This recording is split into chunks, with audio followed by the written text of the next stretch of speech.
welcome to Straight Talk Live. My name is Rick Snyder, one of the co-hosts of this amazing show, where we explore human transformation, digital transformation, and social impact. And I'm the founder of Invisible Edge, the author of Decisive Intuition. I'm also head of culture at Refound. And I'm incredibly excited about today's episode around data privacy and security. And I'm also joined by my co-host, Af Malhotra. Af, take it away. Thank you, Rick. Welcome to the audience. Again, good morning, good afternoon, good evening, wherever you are. Another fantastic show ahead of us. And I'm very, very happy to announce that we have a repeat guest on the show.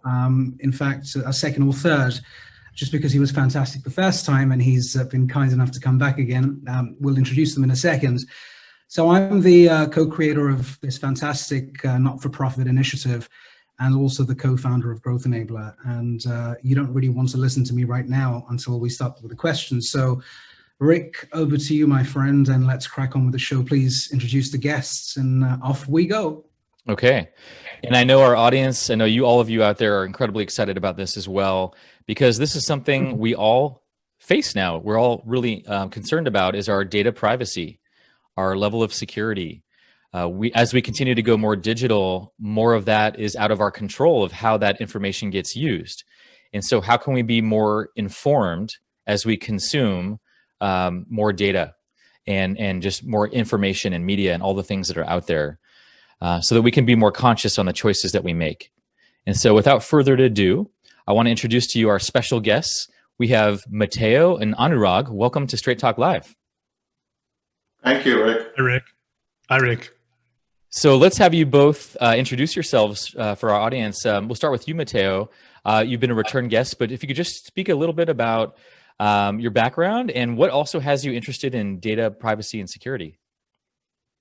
Yeah, sure. Thanks very much. So my background is a bit varied. I work in financial services. I'm head of strategy and commercial at Standard Life in the UK.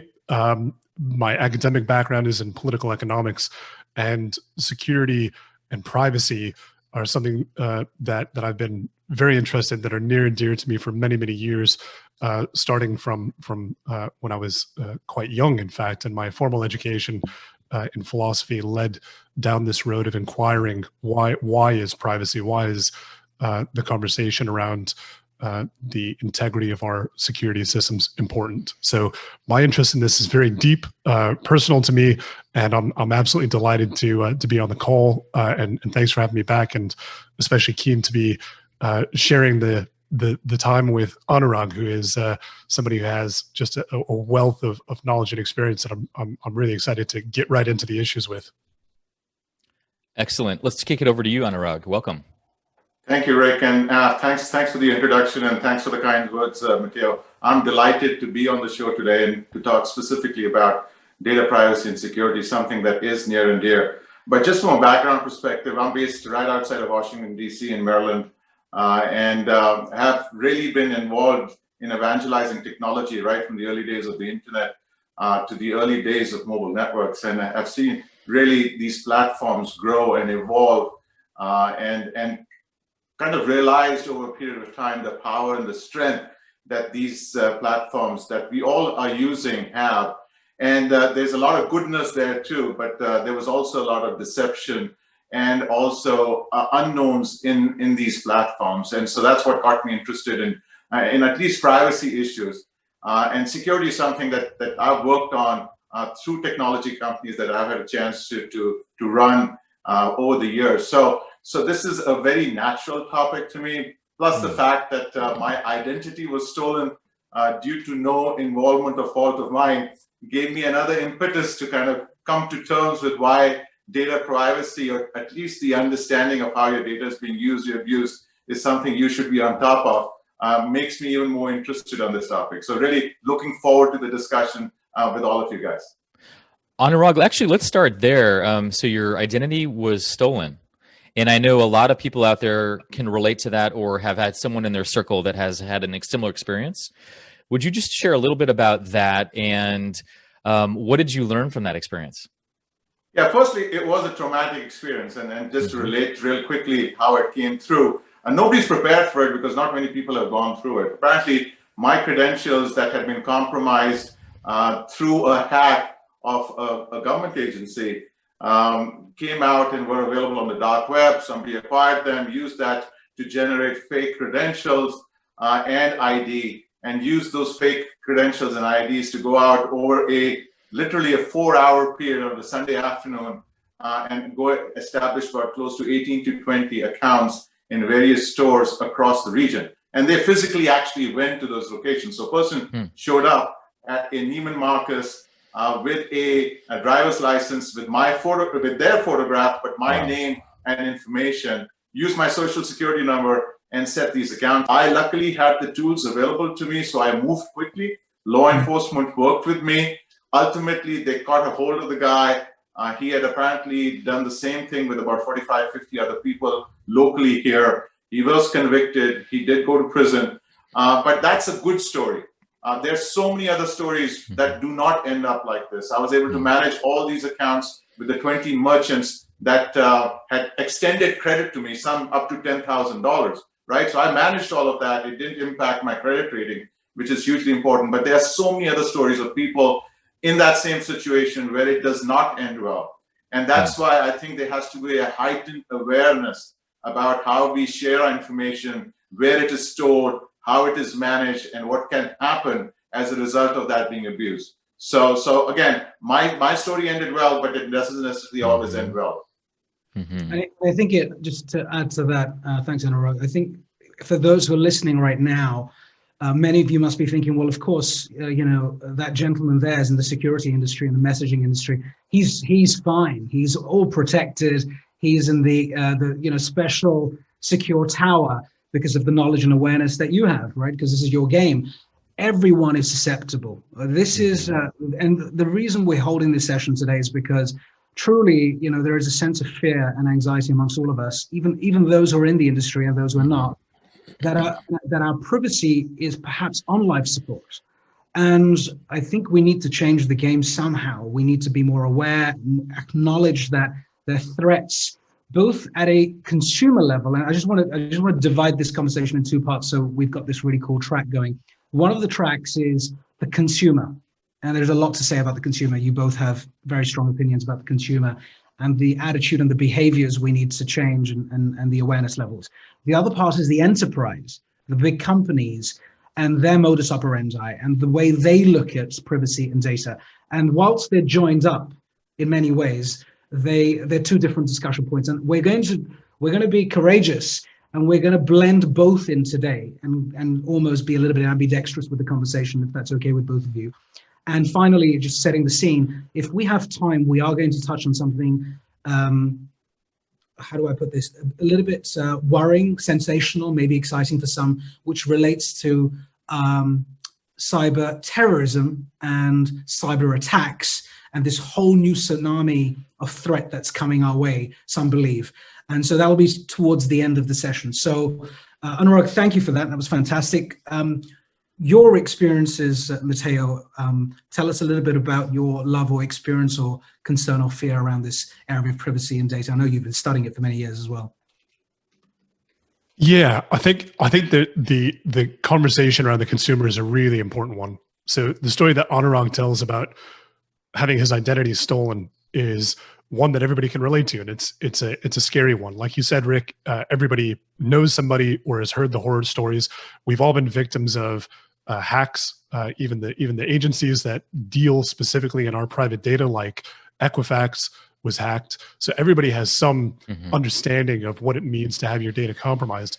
What I find astonishing and where I think the conversation really needs to go is that happens to us every single day on Facebook, on LinkedIn, on Google, on Amazon, but we don't think about it in the same way. We have two different modalities of thinking about this. One is, my private information that I consider to be private because I could lose money or lose face.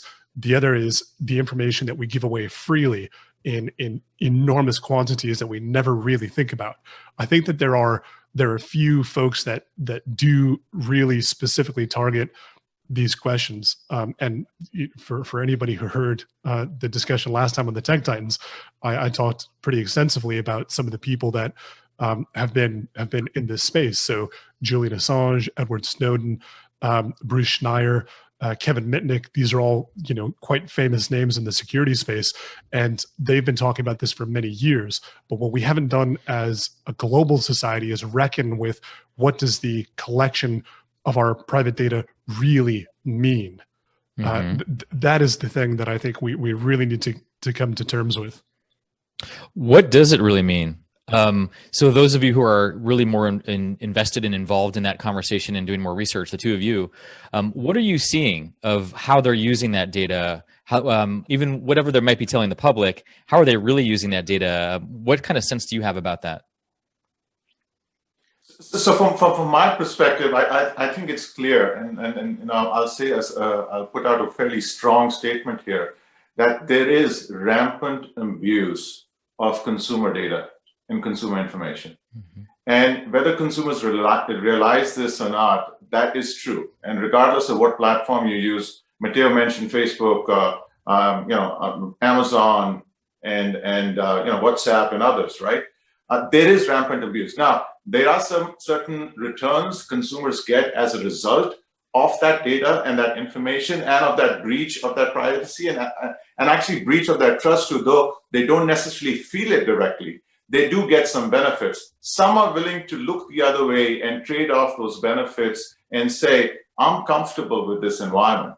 But when actually you find out that that abuse extends to manipulating behavior that could potentially have impacts that are, scary to quite a large extent, that's where there has to be an understanding and awareness at the consumer level that this data is being used and abused. As a result, I, as a consumer, a smart consumer, have to safeguard my interest, get the trade-offs that benefit me, but also at the same point in time, protect myself so that I am not being manipulated in a manner that could impact my personal life. And so that is where that awareness needs to come in. And then going to Af's point about the enterprise, even though the enterprise and the consumer are two separate discussions, they actually intersect on the same platforms that we are talking about today with Facebook, WhatsApp, and others. And as we talk about the enterprise, I'll give you a little more of a sense of what I mean there. But they aren't separate. It's the same players that are essentially causing the abuse. That is what people have to have a better understanding of. Mateo, what do you think? I just want to interject, sorry, for both of you to pick this up as a use case, because you touched on it in the briefing call, both of you, which is Cambridge Analytica. Only because a lot of people understand what happened there, retrospectively. Is that what you're referring to when you're referring to the example you just shared, Anurag? A use case is what Cambridge Analytica did with voting behavior. Absolutely. I think that's a great example of how people's behavior was manipulated unconsciously to go out and vote in a certain way. And we can sit here and argue whether it had an impact on the election or not, but I won't go there. But it's clear that an innocent survey that a lot of people took on a platform like Facebook, leveraging tools and capabilities that Facebook has built into their platforms, allowed Cambridge Analytica to manipulate people's thought process and behavior, right? But that also extends to the way Facebook drives engagement on their platform too. That was one example of how it impacted behavior of a large group of people. But I'm even individualizing this, where on an individual basis, they will ensure they drive engagement in a manner that can disrupt and kind of force you to do certain things which you otherwise would not have. Now, maybe those are good things, but there's also a lot of badness there. We hear stories about anxiety, depression, and people who are actually going down this spiral of mental problems and issues, right? Because of engagement driven on these platforms. And so that is what I'm talking about where Cambridge Analytica is a great example of widespread impact to a behavior, but on an individual level too, unconsciously, your behavior is being impacted. And there's goodness there to a certain extent, but there's a lot of badness there that people have to be mindful of. Gotcha. Mateo, please. Yeah, I agree. I think the thing about Cambridge Analytica is that it's a sexy example and something that everybody's heard about. And I would echo everything that Anurag said there about manipulation. I think manipulation is far more subtle than we often recognize. And we should be clear that Cambridge Analytica was able to function, yes, because Facebook gave them unfettered access, but it's also not that difficult to get access to the data that people put out there. So even without the kind of unfettered access that Facebook allowed, you can derive huge amounts of information on who a person is. I think we've all heard these stories about data researchers who go in to look at Facebook data, and they can predict they can predict your sexual orientation by the types of foods that you like and this type of thing, right? So that might not be the exact example, but you get the point. So I think there's a question about the amount of data that we share, with whom, and how it's governed. I think the other huge part of this conversation that we absolutely have to talk about is the legal framework, because the legal frameworks aren't there. Right, they're not sophisticated enough to be able to cope with the quantity and the amounts of data, number one, but also how that data itself is manipulated. It's difficult for your average consumer to understand why it's important to not give away your personal details when you're making a single transaction, for example, right? So you go online shopping, and we all do it, and it says, we're gonna take a cookie here, and we're going to track your movements across the internet. And now all of these companies, through third-party providers of tracking capabilities, knows all the websites that you've looked at before you made your ultimate purchase, and they will identify that with you specifically, your computer, the interface that you're using. They're fingerprinting for devices, both mobile and in terms of your PCs, so they know who you are and they know what your habits look like. So the ability to infer things about your intentions is tremendous. And I think this is something that we think about when we look at the broad picture of all of your interactions, not just those individual transactions. So by way of example, if you take, in the United States, we have the Fourth Amendment, and the Fourth Amendment has a clause in it about privacy, and that's at a federal level. Right, and that is the law of the land. Although privacy in general isn't underpinned by a terribly broad framework that complements today's technologies. In the European Union, you have the GDPR framework, which is the General Data Protection Regulation, which says that you have to be as a provider of services and products. If you're collecting consumer data, you have to get very clear consent to be able to collect that data. What neither of these frameworks really address is what happens once you've collected it. Because once I've got your data, the way I manipulate that using multiple data sets, I can build a picture of you that I can infer things about you that go light years beyond the data that you consented to give me. And that is automatic, it's algorithmic, it's driven by the same tools that we're talking about that provide us things like when you click on Netflix and it says, because you watched these 20 shows, we think you like this. And you look at it and you think, well, yeah, actually, I would like that show. That might be a benefit, like Anurag is talking about, but at what cost? What else do we reveal about ourselves that's unbeknownst to us? I think that regulation needs to come to a place where we understand not just the data that a corporation has on us, but what they're doing with it. What data sets, what are you inferring about me? What kind of profiles are you building on me that you think articulate what my needs and desires are? And then the next step that we're talking about here with manipulation is, how do you get me to act on that? So how do you use that to sell me more of your products, or to sell that profile to third parties, to get them to sell me products and services, et cetera? I think that this is very much the direction that we need to go down. It needs to be a regulated framework that's far more robust than we have today, but that's going to require conversations societally about what does it mean to share your data? Mm-hmm. Do you think, just a question, do you think, I'm just thinking about consumers for a moment, what you described there, sort of what's going on in my head is Google. Years ago when Google came about, we started searching for things and we started to put search terms in, even personal stuff. And once geolocation was enabled, frankly, Google, if you want to think about being a perpetrator as much as an enabler, actually had a ton of data about all of our searches. And the searches could be all sorts of interesting things. And you could build a picture of that person, their needs, their demands, their concerns, their anxieties at that moment, because you're searching for things. It could be medication. It could be a personal situation in your life. It could be, I hate my boss, what should I do about him? And so on and so forth.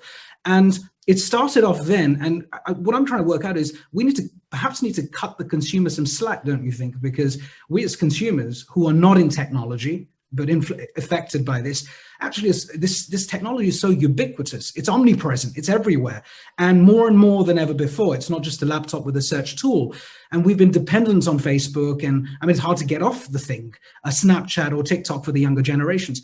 So I'm going into the practicality a little bit earlier, but because of the way you guys have articulated this. So what should a consumer then do? Because if you're a consumer listening to this is thinking, I'm concerned now. I'm worried. Should I shut off Facebook? Should I delete my Facebook account? Should I remove Alexa from my living room or all my 8 bedrooms? What do you tell us? What do you both think? Maybe Anurag, you could start, and then Mateo come in as well. No, at the end of the day, I think the consumers are not in a state of mind or in a position to even fathom or come to terms with or understand everything that's going on in the background, right? Now, an argument can be made that they shouldn't have to, and going to what Mateo said, that there should be regulation in place that kind of protects that information so that they don't have to worry about it, right? You know, same way as we drive a car today, every aspect of that car to a certain extent is regulated. You know, what speed it can go to, what kind of safety features it needs to have, seat belts, airbags, emissions, right? So that has been, and so the consumer doesn't have to worry about it. They get into a car and they go out, right? And now the same consumer are going onto platforms like Google, Facebook, and others. And those companies are for-profit companies, right? And they have gotten to a point where they're trying to maximize shareholder value, right? So I can't pick on them. So where does regulation come in? Now, having worked for the government, I am the first one to say I'm not a fan of over-regulating any industry. But when you see rampant abuse, then you have to step in and manage that. If you see rampant abuse, anti-competitive behavior, where ultimately the consumer is getting impacted, that's when I think governments need to step in. So I would rather have an environment where the companies take on more responsibility about how they treat end user content and information, right?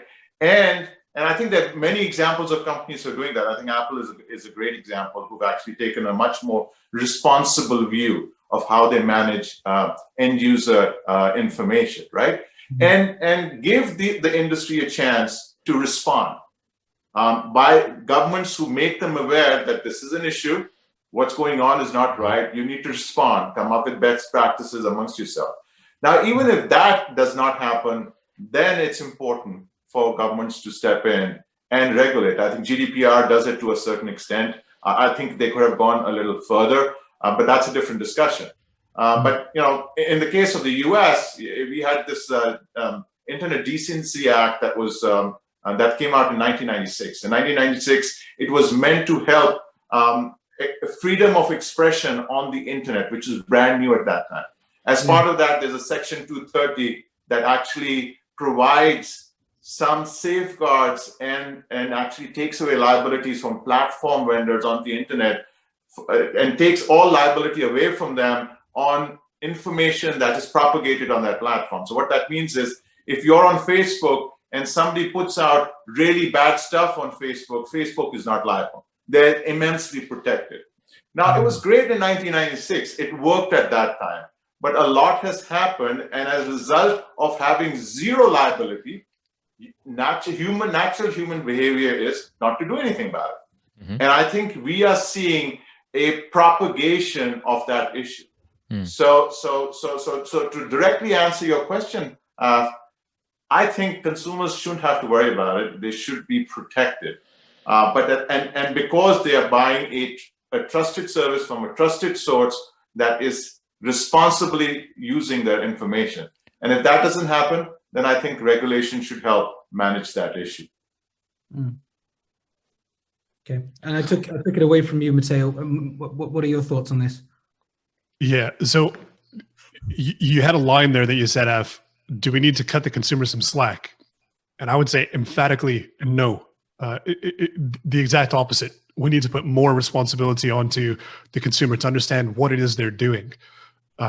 There's a sociologist, political theorist called Max Weber, and he argues that there are different types of rationality, because I think it's a helpful construct. It's a heuristic, it's a rule of thumb, it's just a model, but it's one that can be really helpful in thinking about how do we think about these things. So what Max Weber was trying to do is to say that economic systems are broadly rational, and when we think about what does rational mean, we very quickly realize that it means different things to different people at different times.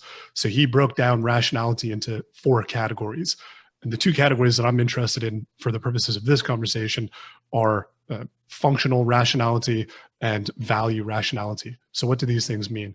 Functional rationality is the rationality that we use that says the ends justify the means. Right? So it doesn't really matter how we get there. We want the end result. We're concerned with the function of the thing that we're trying to get. And this is where things like terms and conditions for applications, engagement with organizations, cookies on your computer, that's functional. Nobody reads the terms and conditions. Nobody reads it, right? I mean, maybe there's a few people who are interested in privacy law, some very sharp researchers, lawyers, et cetera, who really read every only lawyers read the terms and conditions. Is that what you're saying? well, they certainly read them when they write them. That's at least the case, right? They're about 90 pages, so I guess yeah. And so what the terms and conditions are designed to do is to protect the company, as we've just been saying, but at the same time, the consumer knows that if you don't click "I accept the terms and conditions," you don't get the candy, you don't get the end product, right? And consequently, you just click through. You're very functionalist about it. So that's the type of rational thinking is value-based, right? And the value rationality is where you're making judgments on things that you deeply believe, philosophical dispositions, deeply held beliefs, values, virtues.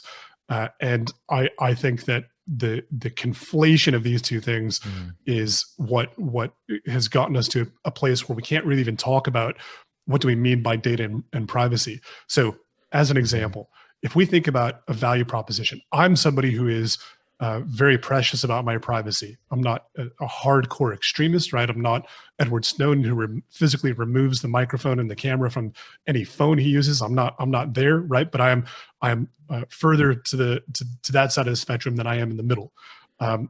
So that for me is a question of values, because privacy for me as an individual is specifically about not enabling anybody to manipulate the way I view and see the world. Right? That's something that I take very seriously as an academic in my work and as a modern human being. I think it's critical that we try to push ourselves away from being manipulated. That's a value judgment. So in Weber's framework, I would be engaging in value rationalizing, right? So when I choose not to use WhatsApp, or when I had WhatsApp previously, when it was using the Signal privacy protocols, and then of course they didn't make it open and transparent, and then they're going to combine it with Facebook Messenger and so on. So then I'm out, right? Get rid of WhatsApp. I'm done.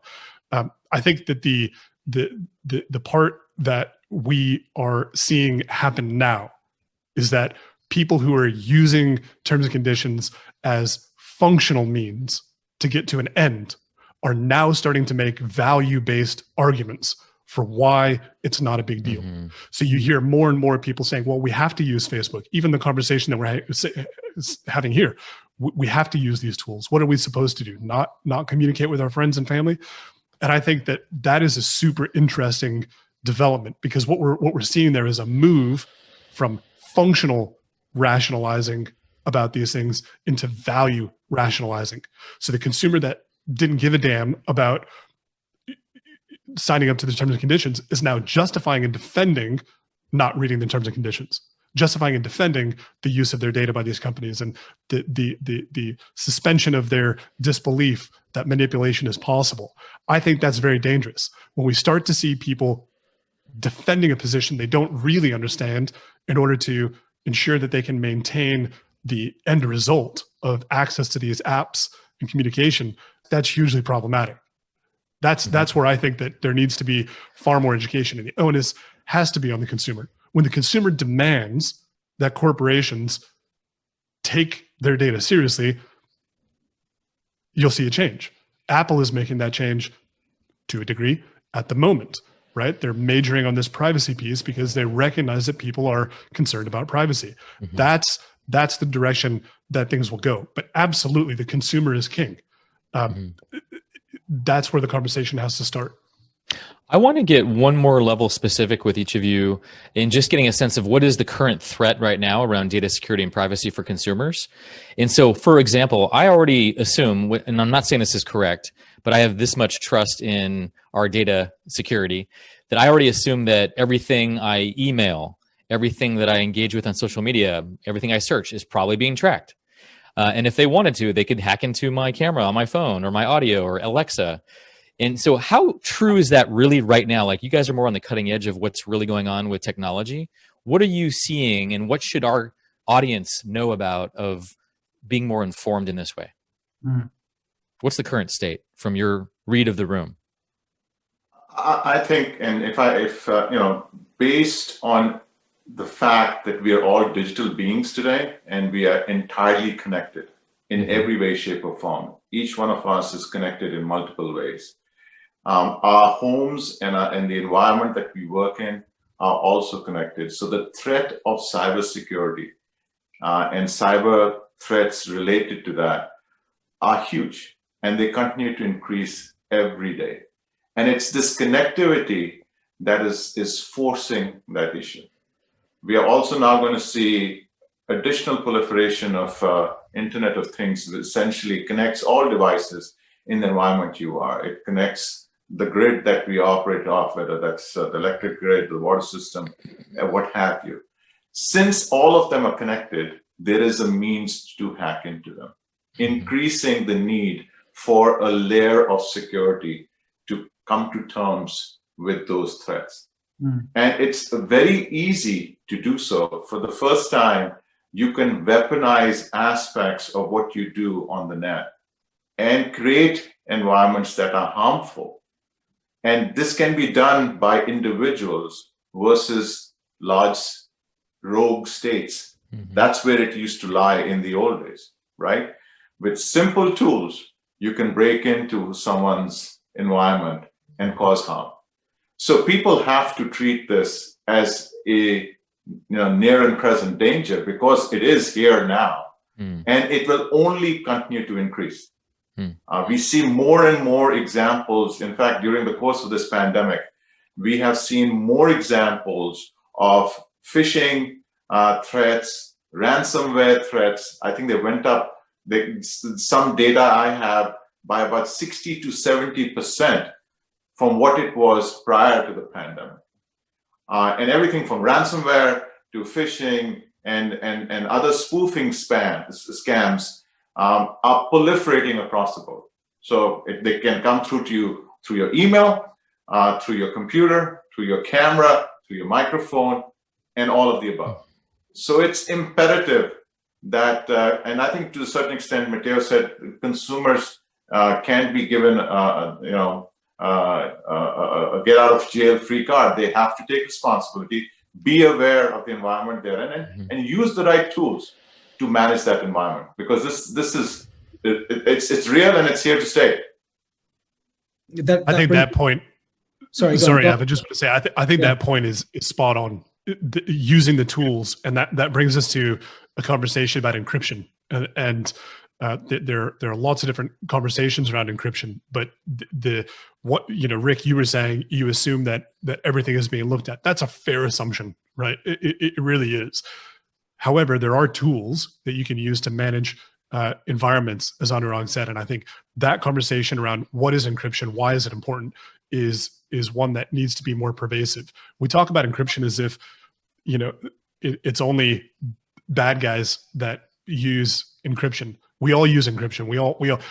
If you ask somebody, are you happy with everybody in the world having access to your bank account?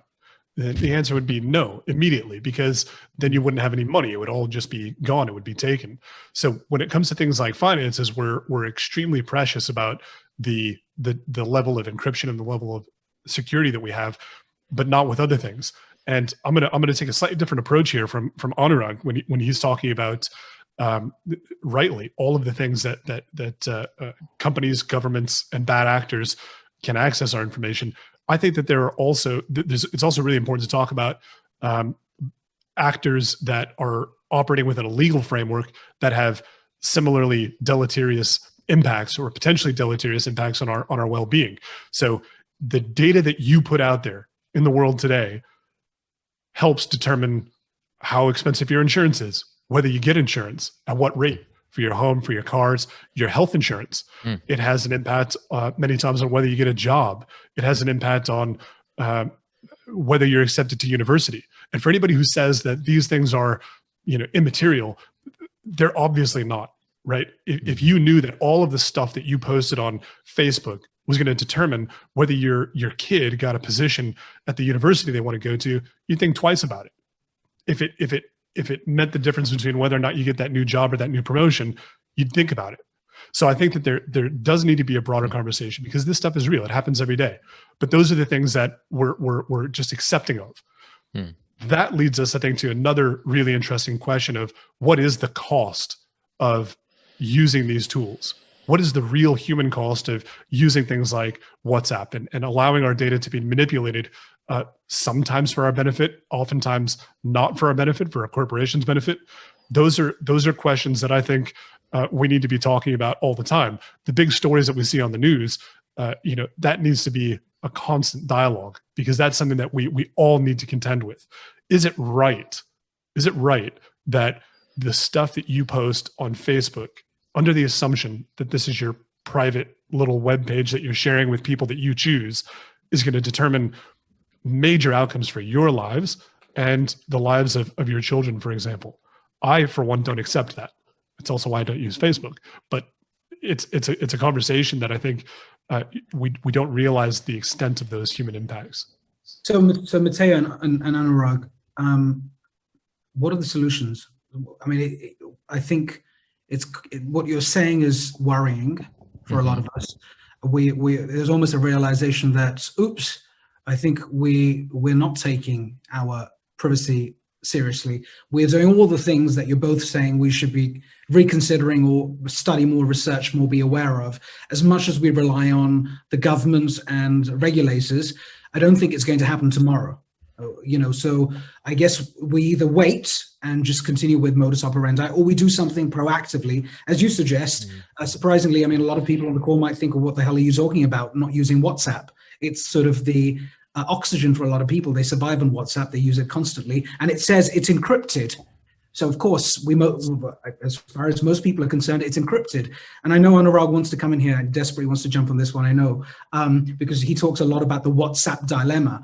So two parts to my question. The first one is, what is the WhatsApp dilemma? I'm not picking on WhatsApp. Please don't think I'm picking on a brand, but it's an important aspect of the conversation, because you're talking about encryption and messaging and all of these other things come into it. So what's the WhatsApp dilemma? And then what are the solutions now on the consumer side? And then we'll dive into enterprise right after.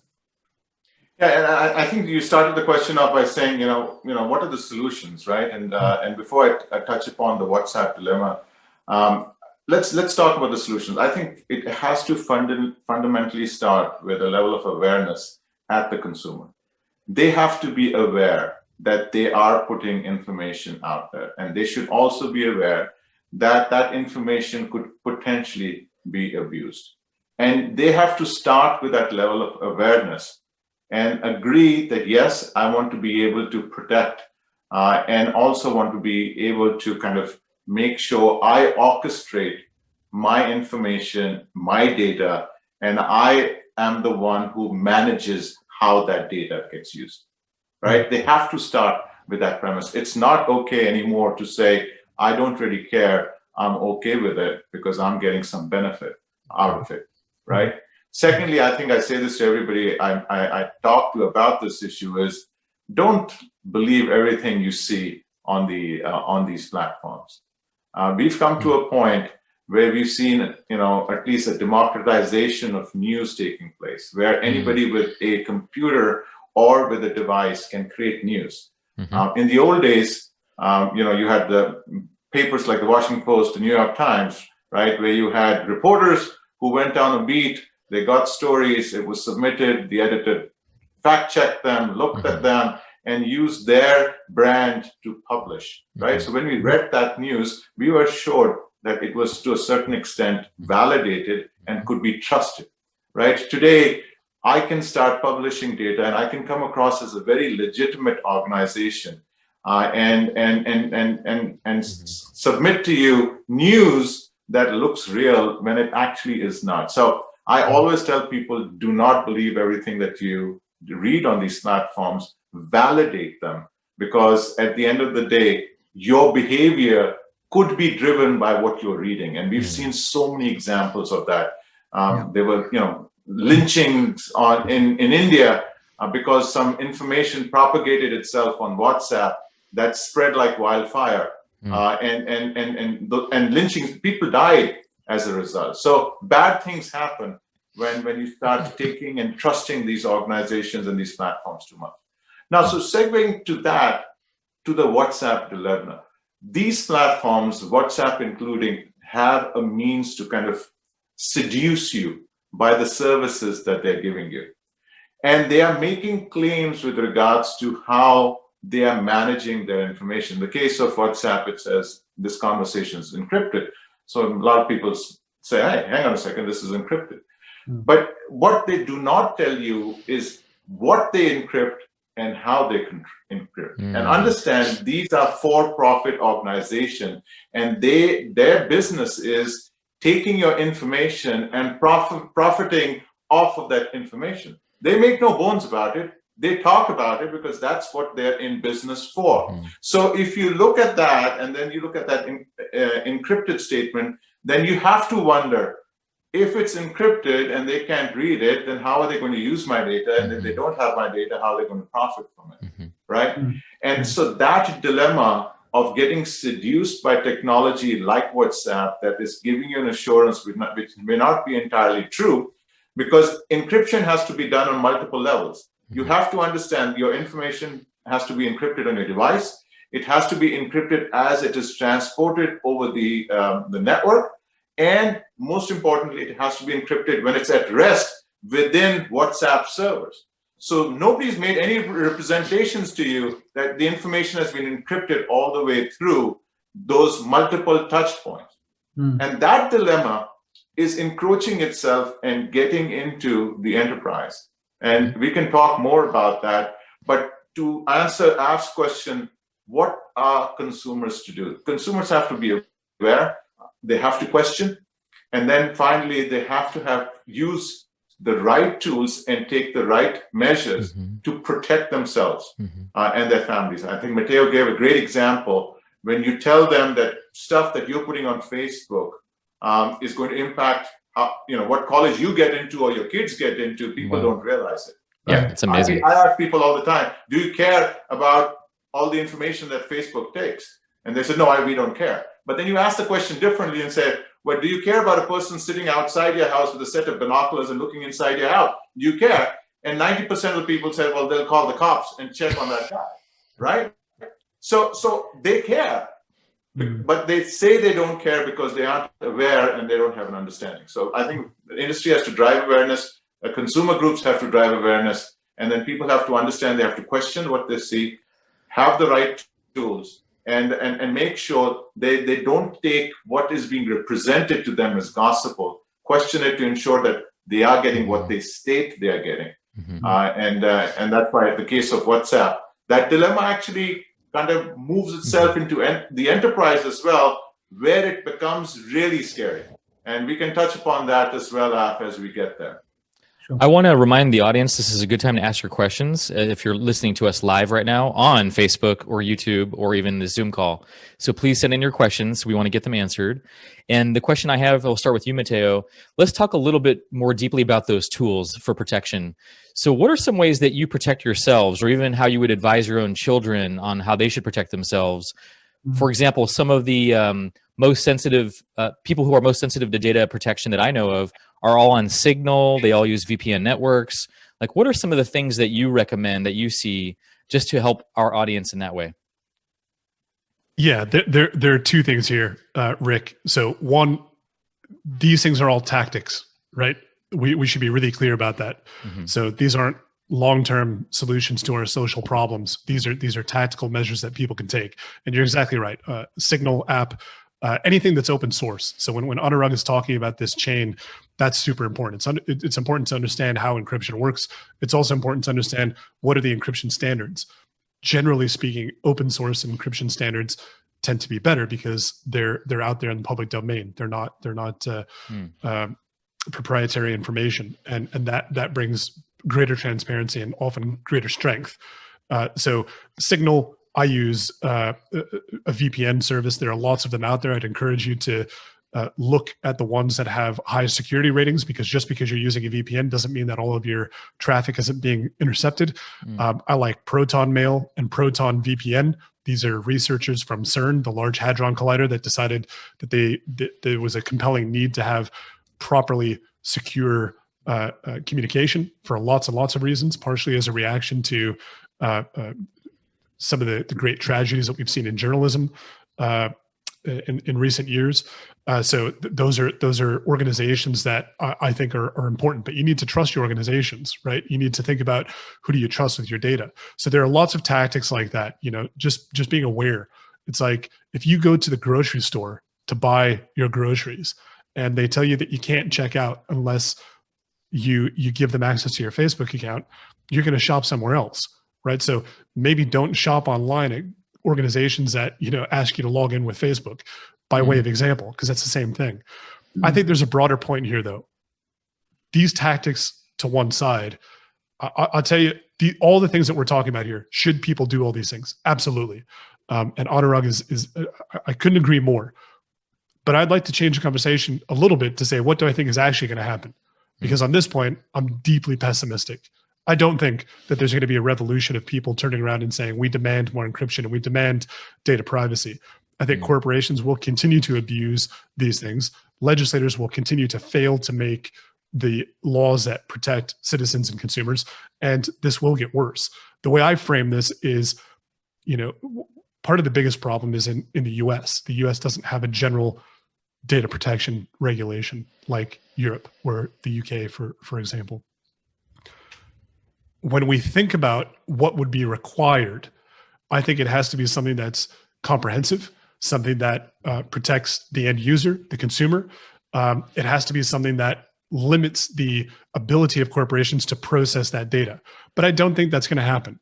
I think rather it's going to require something like a hugely catastrophic event. It's going to have to be something that is so profound that it causes us to rethink the way we engage with these technologies. And I liken that to the revolutions of the Enlightenment, right? So the American Revolution, the French Revolution were fundamentally predicated on freedoms, establishment of governments that were not monarchical, didn't have tyrannical control at the very top that dictated every element of your life. And when these new nations were built, it was done under the philosophical pretenses that we knew from Hobbes and Locke and Rousseau, which is the social contract. So it was very clear when you're instantiating this new form of government, what you're getting. You give up certain rights as a citizen. You agree to pay taxes, but in return, you get things from your government, protection from foreign invasion. You get a standing military. You get legal frameworks. You get a judiciary. You get a legislature. These are all things that are part of that contract. It's the give and the receive of how we understand how our society functions. We don't have anything even close to that when we're thinking about consumer engagement. We don't. Again, the Fourth Amendment in the United States is is that's embedded in the Constitution. That is the law of the land. That means the government has to restrict itself from doing these things. But there is no corresponding social contract. There's no corresponding agreement between citizens and consumers and corporations. And until and unless that happens, until there's a seismic shift that would demand, require a social contract with corporations who collect and manipulate our data, we're not going to have that change. The last thing I would say here is that what does that look like? Well, today, I had a fascinating conversation with a guy who's the chief data scientist at a startup called LumiLinks.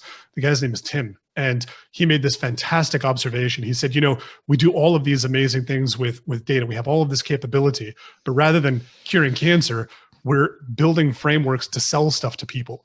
And he said the term he uses said it's very juvenile. It's juvenile what we're doing with our capabilities. So I really like that, because the nature of what we're doing with this data manipulation is largely benign, right? There are some actors in the world who take our data and, as Anurag gave the example of these horrendous killings, or go after journalists like Khashoggi, for example. But by and large, we're selling stuff to people. We're using this tremendous technology and this tremendous amount of data that we have to figure out how to sell stuff to people. It's slightly embarrassing for our moment in history, right? We need something that will drive us to take that next step. And sadly, I think that will be a catastrophic failure of these systems. That's going to be the level of thing that's going to be required to get us to properly engage with privacy. That's my pessimistic view.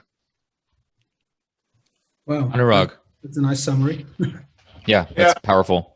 No. At the end of the day, there's a lot of truth in what Mateo says, and while I was listening to him, I was just thinking about it. Unfortunately, we don't have more Mateos out there who would think in the same way, because we have more folks who are entirely focused and driven by self-serving profit. And I don't want to come across as someone who bashes capitalism or kind of wants to stifle innovation, because I think the openness in the way American society operates today is one of the reasons that I think it's one of the most innovation-friendly environments in the world, right? Along with other reasons. But I tend to agree with Mateo. Means ultimately, till there is not a complete, uprise, if you may, at the consumer level, and the consumer can vote by their behavior at the end of the day, because these companies and corporations and platforms count on them to be able to leverage those platforms.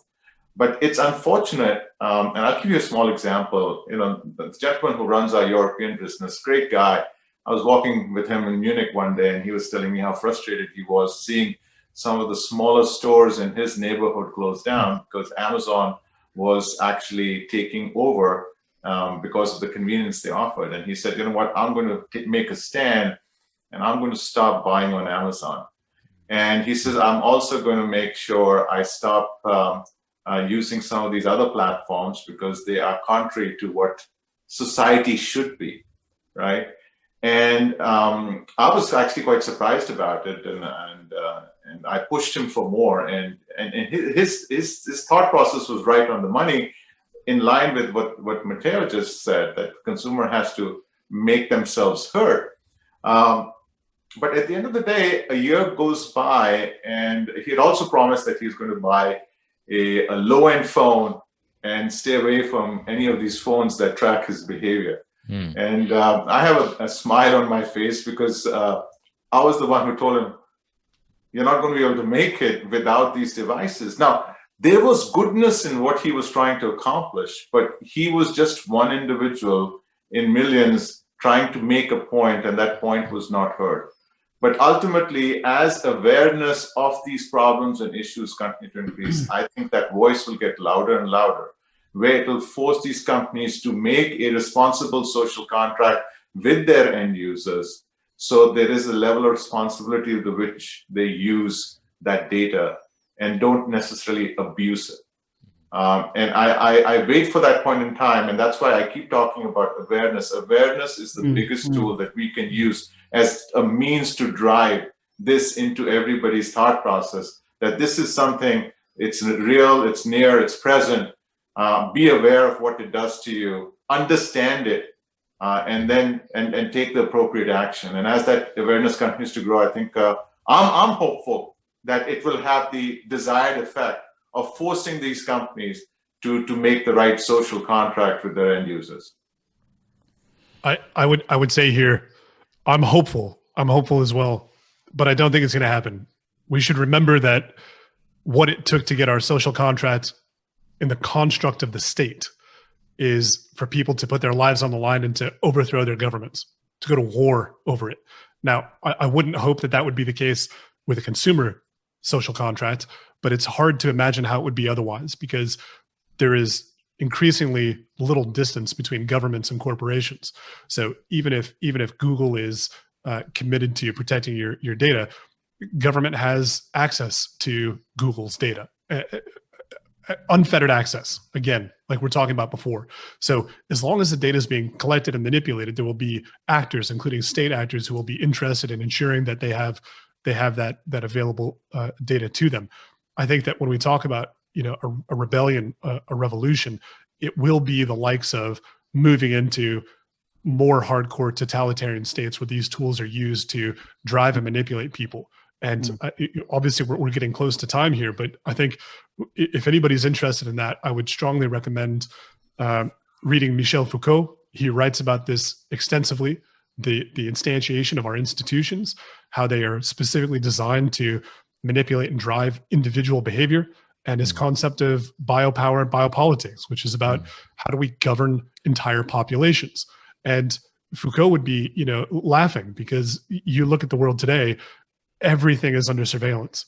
So with that surveillance, with that data, comes the knowledge to be able to control. And if you don't think it's possible, right? And I have to unfortunately end this on a pessimistic note one more time.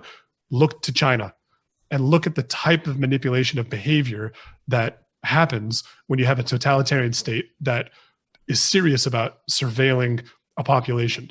That's the example. So if you care about the so-called civil liberties and freedoms that we have in the West, whatever that is, these are issues that should be very near and dear to your heart, and they should be things that you're willing to fight for. But again, I don't think that most people will do that. Well, we're coming to the end. It's US election week. I sit in London. We have two folks, Anurag and Rick, in the States who are going to be voting or have already voted. And you're a total Brit now. Do you still vote in the US? No, I'm American. I'm an American citizen. Right. I vote. Okay. Absolutely, I vote. You're still voting. So I'm outnumbered here. So we wish you all the best for this next week. No, I don't think anyone's going to work in the world next week, because everyone's going to be peeled on some news channel trying to work out what's going to happen next.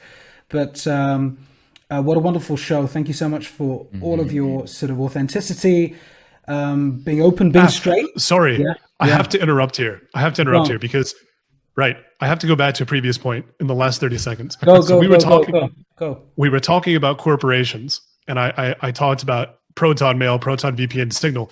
There are organizations that do this on an enterprise and commercial level, and Anurag is far too modest to mention this. But NetSphere, genuinely, NetSphere as an enterprise solution is more of the type of thing that we need, because that demonstrates that there is a strong focus on keeping encryption and privacy at the forefront for enterprises, for their employees, and for customers. And I think that is a dynamic that we need to push more. So when Anurag says that he's hopeful and he's serious about this change, it is because he is actively driving this within his own company, within Infinite Convergence, through things like NetSphere. So it is absolutely critical to mention that as well, because Anurag is far too polite to do a plug.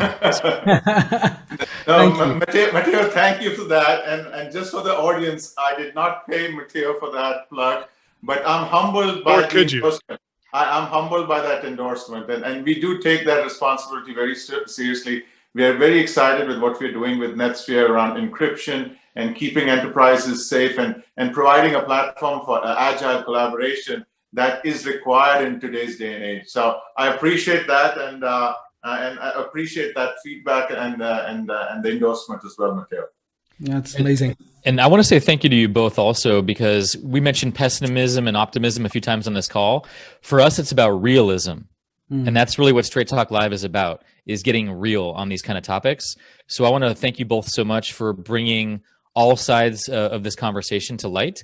I know it's going to intrigue and impress and compel a lot of people to think differently about how they're using their technologies moving forward. So I want to thank you both very much for being on our show, and Mateo for coming back. And really quickly, where can people find out more about you and your work in the world? Where should they go?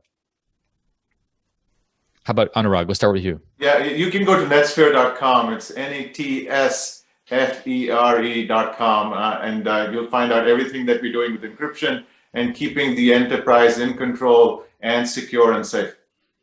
Excellent. Mateo. And for me, as I said last time, I don't do social media with the single exception of LinkedIn. So if you have a desire to get in touch, that's a good place to do it. But otherwise, hopefully you won't find me. On that note, no, thank you both so much. Always a pleasure to have you. And Anurag, great to have you on the show as well. And just for those of you who are going to tune in for next week, this is one of our favorite return guests also, Charles Eisenstein. For those of you who saw an earlier episode, one of the deepest philosophers and thinkers of our time. He writes about economics, climate change, social change, and so much more. So we're going to dive deep into really this whole befriending uncertainty and how do you actually leverage that as a skill for leadership when we're all trying to double down on certainty when the world is not complying that way. So that's what we're going to get into next week. Thank you all again, and bless everyone out there. Stay safe, stay protected, your data and your life. All right, be well, everyone. Be well. Thanks, Thank guys. you. Thank you. Cheers, guys. All the best. Take care.